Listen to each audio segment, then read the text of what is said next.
বাংলায় একটা প্রবাদ আছে, শৈবাল দিঘিরে বলে উচ্চ করে শির, লিখে রেখো এক ফোঁটা দিলাম শিশির।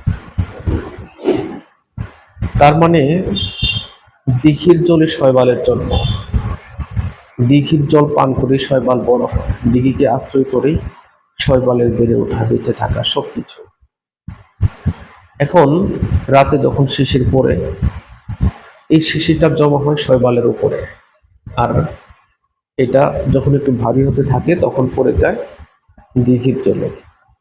আর এটার জন্য সে গর্ববোধ করতে ভুলে না, এবং কি দিঘিকে এটা জানিয়ে দিতে কখনো তার ভুল হয় না যে এটা লিখে রাখো, আমি তোমাকে উপকার করলাম।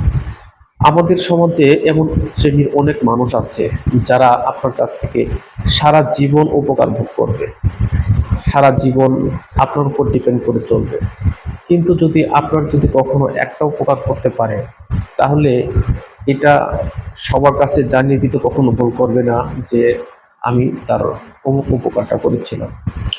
এটাই হলো বাস্তবতা। অর্থাৎ এই হীনমান্যতা আমাদেরকে এভাবে গ্রাস করছে যে আমরা কখনো কৃতজ্ঞতা স্বীকার করতে চাই না। আমরা চরম অকৃতজ্ঞ জাতি।